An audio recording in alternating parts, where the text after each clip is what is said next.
Hello everyone. अच्छा, पिछली class में हमने रिडेम्पशन ऑफ प्रेफरेंस शेयर्स का हमने पूरा केस डिस्कस किया था। ठीक है। अच्छा, अब इस क्लास में कुछ इंपॉर्टेंट सेक्शंस हम और करेंगे, जिसमें से पहला है, छोटा सा सेक्शन है, सेक्शन 57। ये क्या कहता है? Prohibition on personation of shareholder. क्या मतलब है समझते हैं। If any person deceitfully, what do you mean by deceitfully? Deceitfully means by fraud. If any person deceitfully मतलब by fraud personates as an owner. Personates मतलब represents himself.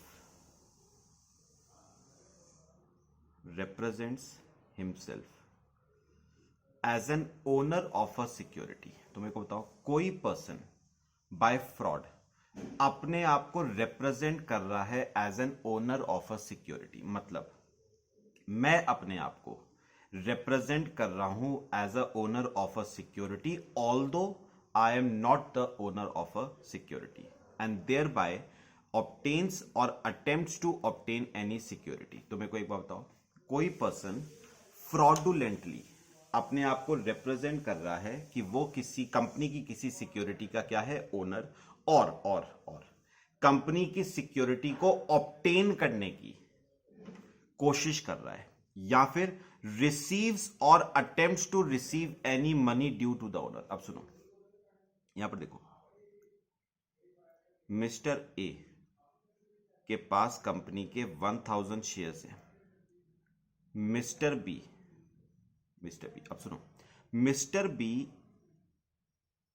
अपने आप को फ्रॉडुलेंटली मतलब बाय फ्रॉड रिप्रेजेंट कर रहा है कि मिस्टर ए इन शेयर्स का ओनर नहीं है, instead mister be in shares का ओनर है। तो मिस्टर बी अपने आप को रिप्रेजेंट कर रहा है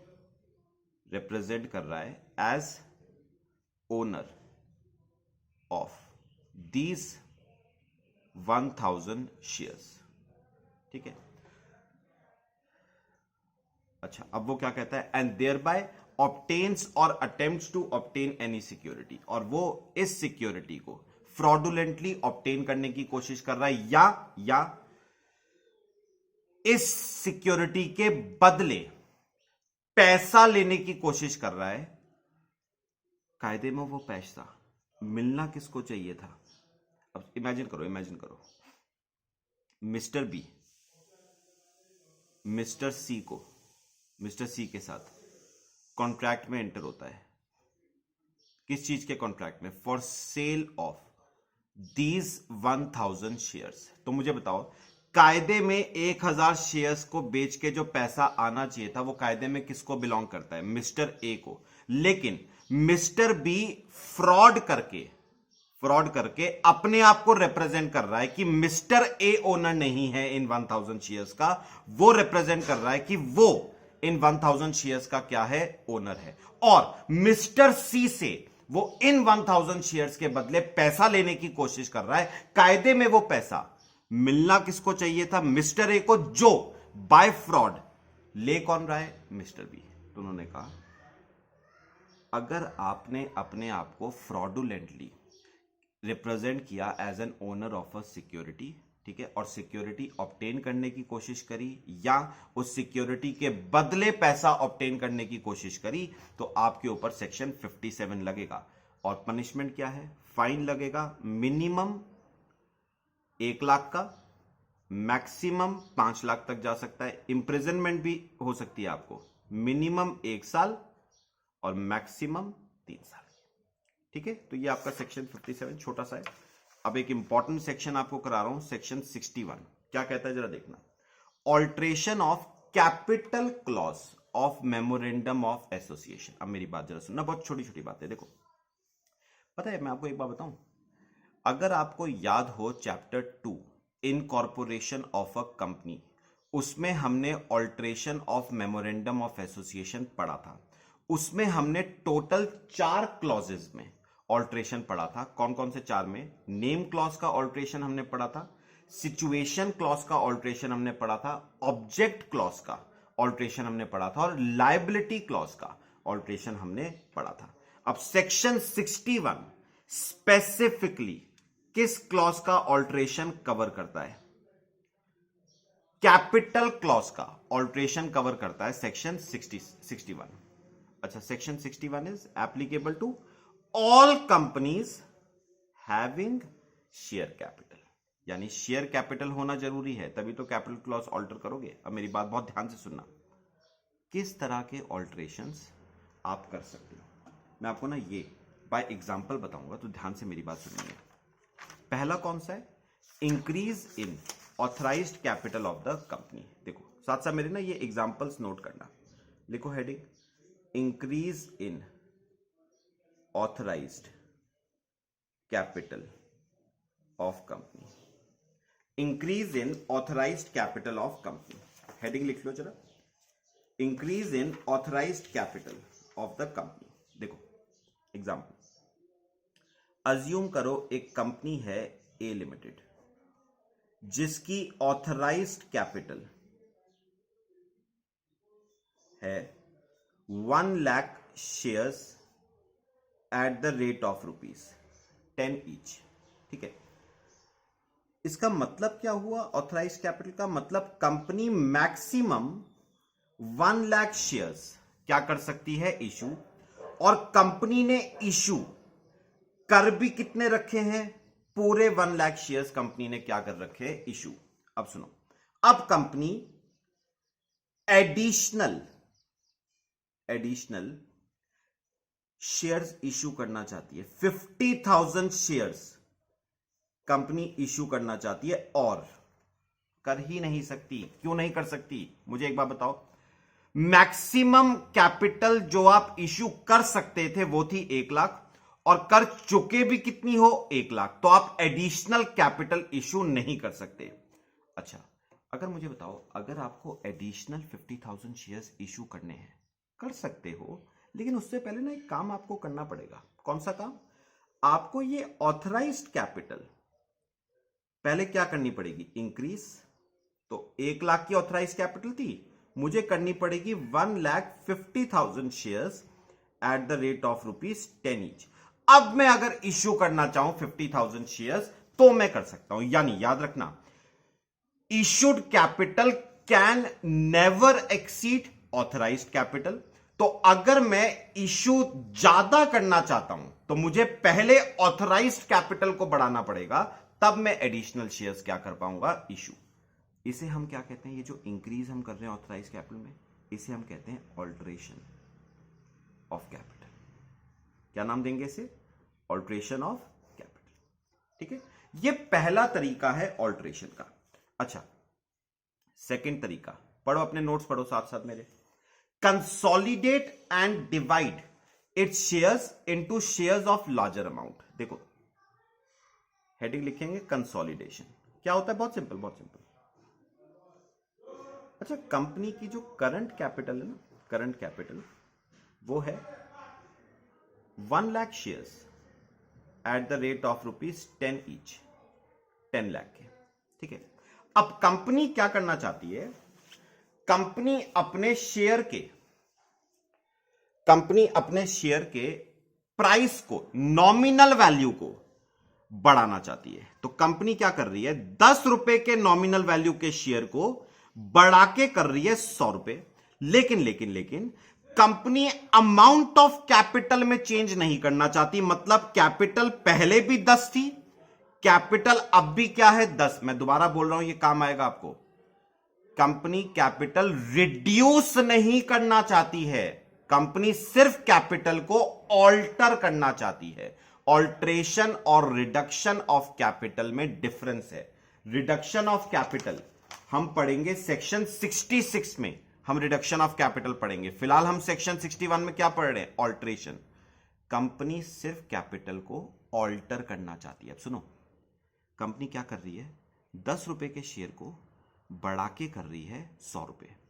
अमाउंट ऑफ कैपिटल वही है 10 लाख। अब मुझे एक बात बताओ, कंपनी कैपिटल 10 लाख ही रख रही है, बस एक शेयर जो पहले 10 का था अब 100 का होगा। तो इसका इफेक्ट किस पे पड़ेगा? नंबर ऑफ शेयर्स पे। नंबर ऑफ शेयर्स जो पहले 1 लाख थे, कम होके कितने हो जाएंगे? 10,000। इसे भी बताओ हम क्या कहते हैं, alteration. This is also alteration of capital. अच्छा, थर्ड, इसका रिवर्स है थर्ड, सब डिवीजन। अच्छा, सब डिवीजन क्या है, अब देखो इसका रिवर्स केस, कैपिटल। कंपनी के पास 10,000 शेयर्स है at the rate of ₹100 each, 10 lakh के।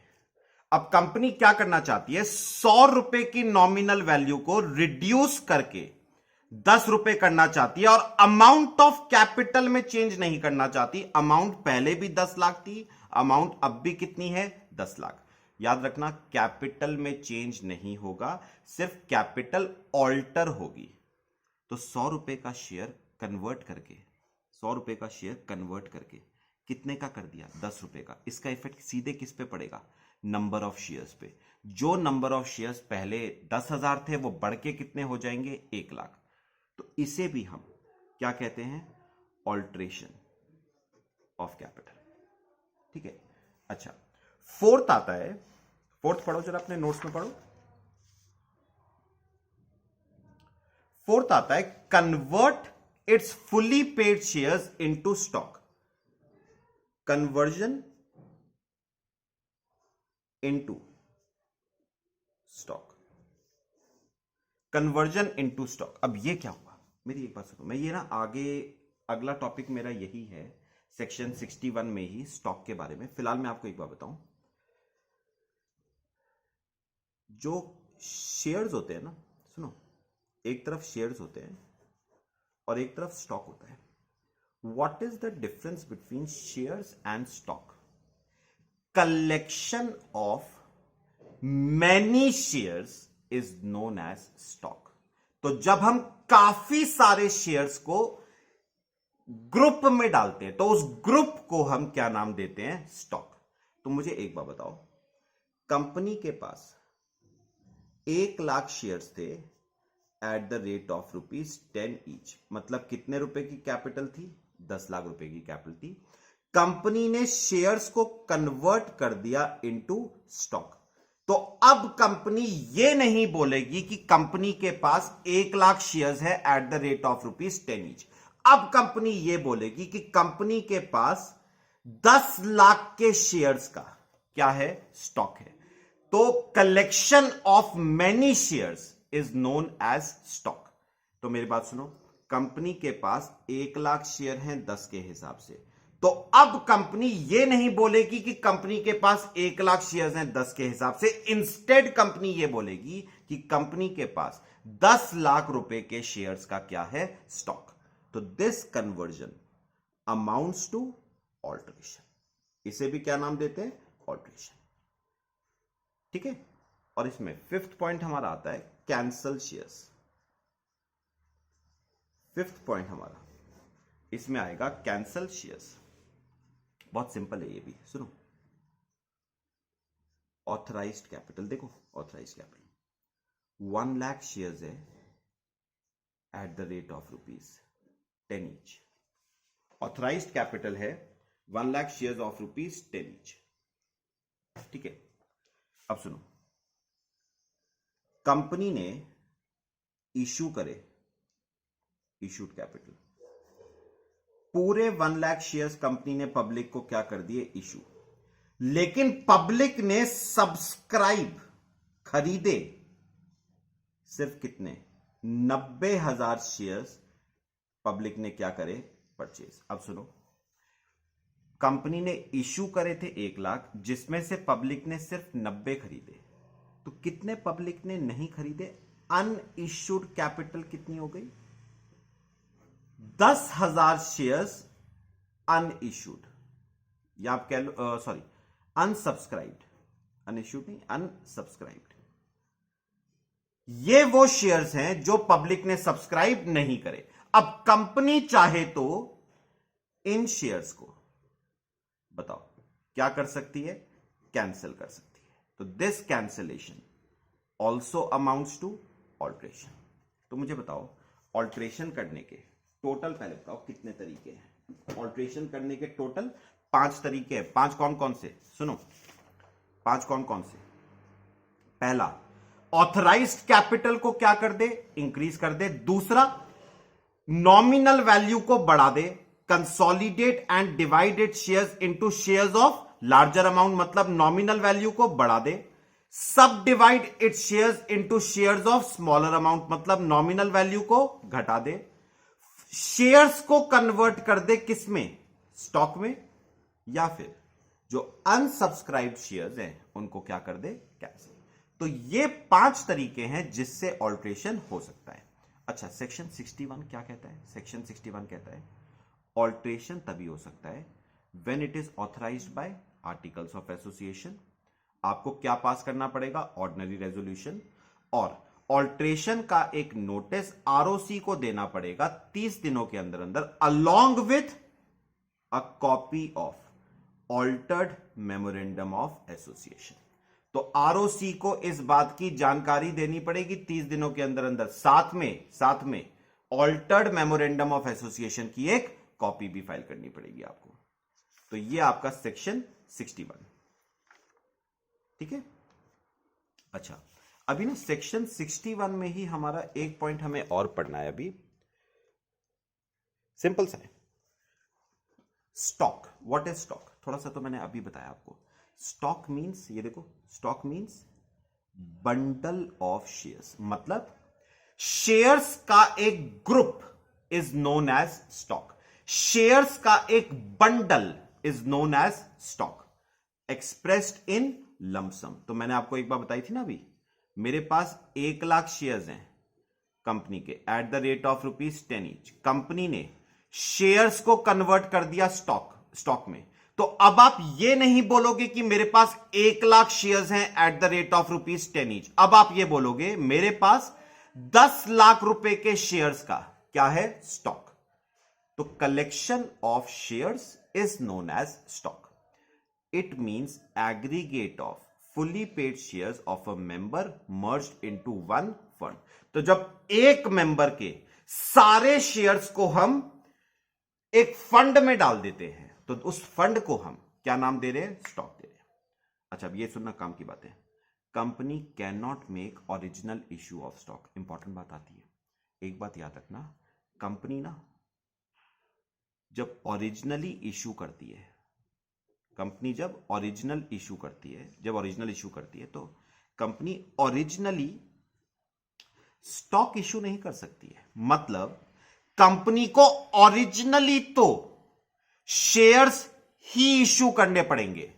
हां, बाद में कंपनी चाहे तो इन शेयर्स को कन्वर्ट कर सकती है स्टॉक में।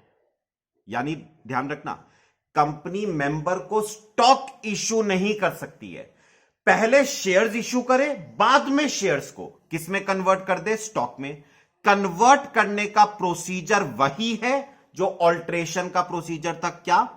आर्टिकल्स ऑफ एसोसिएशन से ऑथराइज होना चाहिए, ऑर्डिनरी रेजोल्यूशन पास करना पड़ेगा, आरओसी को इस बात का नोटिस देना पड़ेगा 30 दिनों के अंदर अंदर, ठीक है।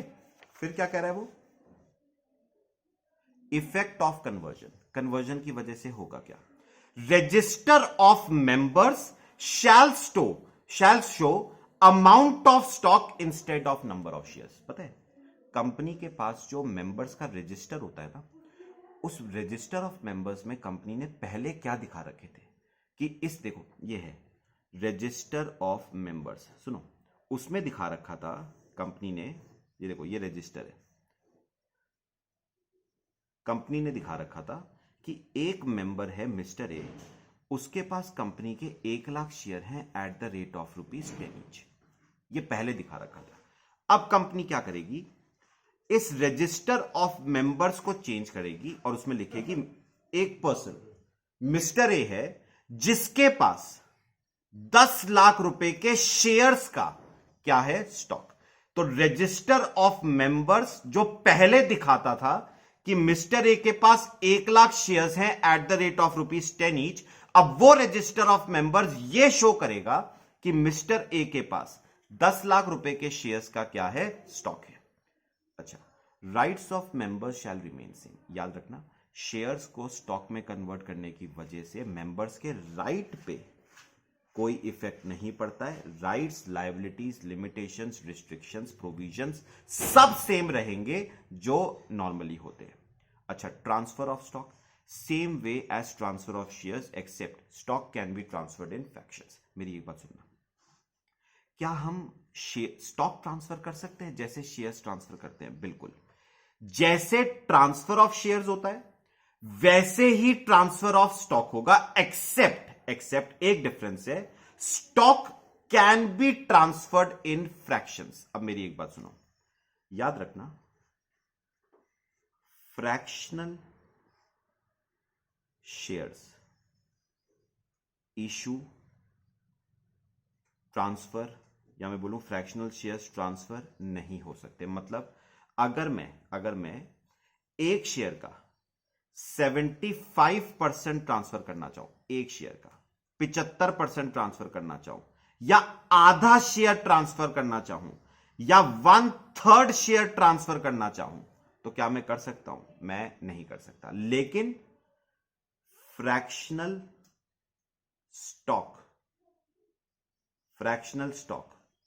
क्या ट्रांसफर हो सकता है? बिल्कुल हो सकता है। आप अपने स्टॉक का 75% ट्रांसफर करना चाहो, आप कर सकते हो। आप अपने स्टॉक का आधा ट्रांसफर करना चाहो, आप कर सकते हो। आप अपने स्टॉक का 1/3 ट्रांसफर करना चाहो, आप कर सकते हो।